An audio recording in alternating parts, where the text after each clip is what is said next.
ಶ್ರೀ ಪರಾಭವನ ಸಂವತ್ಸರ ಉತ್ತರಾಯಣ ಗ್ರೀಷ್ಮ ಋತು ನಿಜಜ್ಯೇಷ್ಠ ಮಾಸ ಕೃಷ್ಣ ಪಕ್ಷವಾಗಿದೆ. ಈ ದಿವಸ ಮಂಗಳವಾರವಾಗಿರತಕ್ಕಂಥದ್ದು, ಸಪ್ತಮಿ ತಿಥಿ, ಉತ್ತರ ಭಾದ್ರ ನಕ್ಷತ್ರ. ಈ ದಿವಸ ಒಂದು ವಿಶೇಷವಾದ ದಿವಸ. ಕಾರಣ ಏನಪ್ಪ ಅಂದರೆ, ಆಕಾಶಕಾಯದಲ್ಲಿ ಗ್ರಹಗಳ ಸಂಚಾರದಲ್ಲಿ ಸ್ವಲ್ಪ ವ್ಯತ್ಯಾಸ ಇದೆ. ಗ್ರಹ ಒಂದು, ಅದು ಬುಧಗ್ರಹ ಇಷ್ಟು ದಿವಸ ಕರ್ಕಟಕ ರಾಶಿಯಲ್ಲಿ ಸಂಚರಿಸ್ತಾ ಇದ್ದ. ಅಲ್ಲಿ ಚಂದ್ರನ ಮನೆಯಲ್ಲಿ, ತಂದೆಯ ಮನೆಯಲ್ಲಿ. ಮತ್ತೆ ವಾಪಸ್ ವಕ್ರನಾಗಿ ಈ ದಿವಸ ಆತ ಮಿಥುನ ರಾಶಿಯನ್ನು ಪ್ರವೇಶ ಮಾಡ್ತಾನೆ. ಮುಂದೆ ಇದ್ದಂಥವನು ಸ್ವಲ್ಪ ಹಿಂದಕ್ಕೆ ಹೋಗ್ತಾನೆ.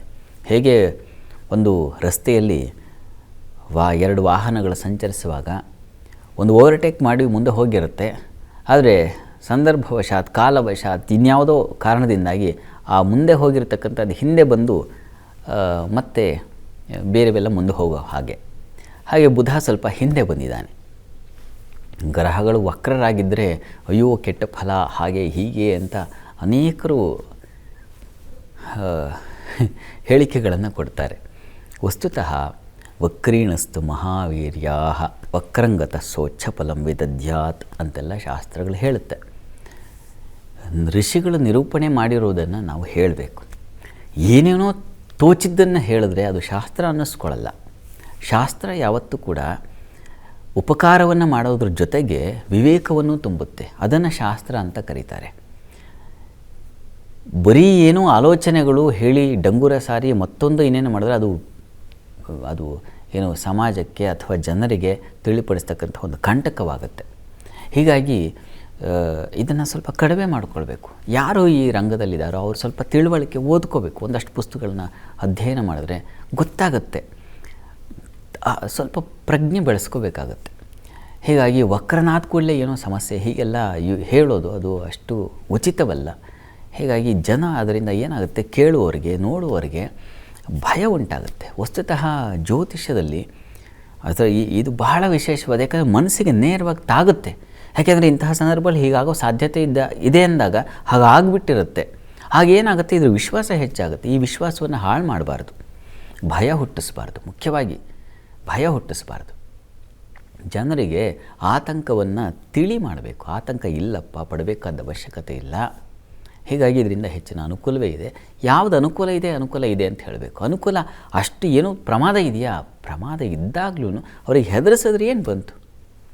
ಹೀಗಾಗಿ ಇದೊಂಥರ ಸೂಕ್ಷ್ಮ ವಿಚಾರ, ನೇರವಾಗಿ ಹೃದಯಕ್ಕೆ ಹೋಗಿಬಿಡುತ್ತೆ. ಹೀಗಾಗಿ ಜ್ಯೋತಿಷ ಅನ್ನೋದು ಮನಸ್ಸಿಗೆ ಸಂಬಂಧಿಸಿರ್ತಕ್ಕಂಥ ವಿಚಾರವಾಗಿರುತ್ತೆ. ಹೀಗಾಗಿ ಇದರ ಬಗ್ಗೆ ಸ್ವಲ್ಪ ವಿಶಾಲ ದೃಷ್ಟಿ, ಔದಾರ್ಯದ ದೃಷ್ಟಿ ಇರಬೇಕು ಜ್ಯೋತಿಷಿ ಆದವರಿಗೆ ಅಂತೆಲ್ಲ ಅಲ್ಲಿ ಶಾಸ್ತ್ರ ನಿರೂಪಣೆ ಮಾಡುವಾಗಲೇ ಪ್ರಾರಂಭದಲ್ಲಿ ಪಾಪ ಹೇಳ್ತಾರೆ. ಒಬ್ಬ ಜ್ಯೋತಿಷಿಯ ಲಕ್ಷಣ ಏನು ಅಂತಂದ್ರೇ ಸಾಕಷ್ಟಿದೆ. ಅದನ್ನೆಲ್ಲ ಅನುಷ್ಠಾನಪರನಾಗಿರಬೇಕು, ಜನರಿಗೆ ತೊಂದರೆ ಮಾಡಬಾರ್ದು, ಆಮಿಷ ಕೊಡಬಾರ್ದು, ನಾವು ಒಳಗಾಗಬಾರ್ದು, ಈ ಥರದ್ದೆಲ್ಲ ಇದೆ. ಅದು ಶಿಸ್ತು.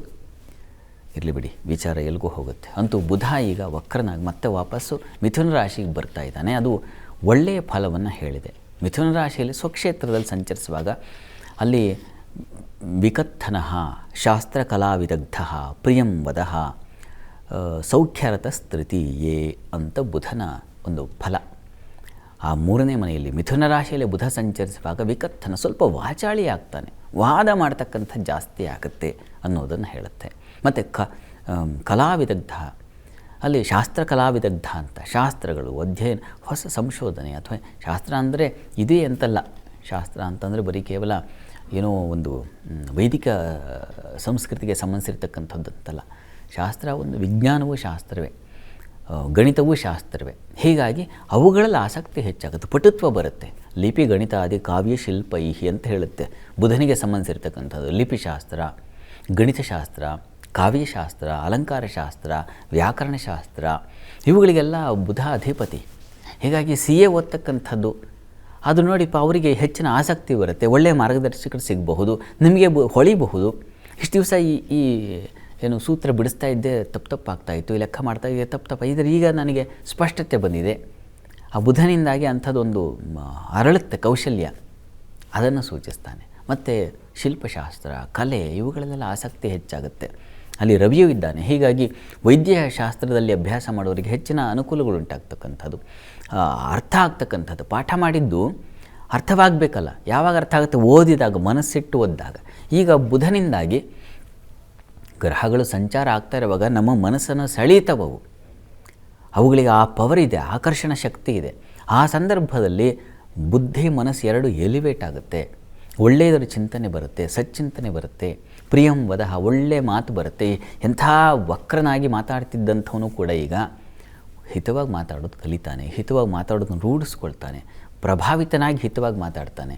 ಹೀಗೆ ಸೌಖ್ಯರತಃ, ಸುಖದಲ್ಲಿ ತೇಲ್ತಾನವನು, ಅದರಲ್ಲಿ ಆಸಕ್ತನಾಗ್ತಾನೆ. ಯಾವುದು ಸುಖವೋ, ಯಾವುದು ಬುದ್ಧಿಗೆ ಅನಿಸುತ್ತೆ, ಯಾಕಪ್ಪ ಸುಮ್ಮನೆ ಮೈ ಮೇಲೆ ಎಳ್ಕೊಳ್ಳೋದು, ತೆಪ್ಪಗಿರೋಣ, ಇಷ್ಟು ದಿವಸ ಅವ್ರ ವಿಚಾರದಲ್ಲಿ ಇವ್ರ ವಿಚಾರದಲ್ಲಿ ತಲೆ ಕೆಡಿಸ್ಕೊಂಡು ಸಾಕಾಯಿತು, ಬೇಡ, ನನ್ನ ಪಾಡಿಗೆ ನಾನು ಇರೋಣ, ಇರುವ ಭಾಗ್ಯವನ್ನೆನೆದು ಬಾರೆನೆಂಬುದನ್ನು ಬಿಡುವುದು, ಕಗ್ಗನಾರು ಓದ್ಕೊಂಡು ನೆಮ್ಮದಿಯಾಗಿರೋಣ, ಅಥವಾ ಏನೋ ಹಿತವಾದದ್ದು ಹಾಡು ಕೇಳ್ಕೊಳ್ಳೋಣ, ಅಥವಾ ಇನ್ಯಾವುದೋ ಒಂದು ಮನೆ ಅಭ್ಯಾಸ, ಒಂದು ಇವುಗಳಲ್ಲಿ ಮಕ್ಕಳಿಗೆ ಪಾಠ ಹೇಳ್ಕೊಡೋದೆ.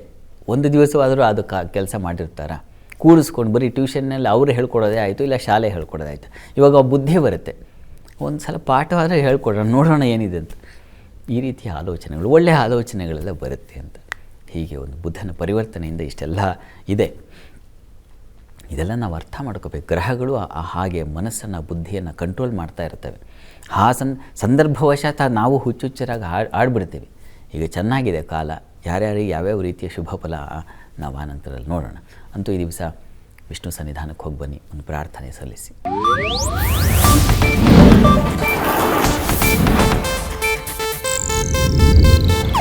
ಇದು ಏಷ್ಯಾನೆಟ್ ನ್ಯೂಸ್ ನೆಟ್ವರ್ಕ್ ಪ್ರಸ್ತುತಿ.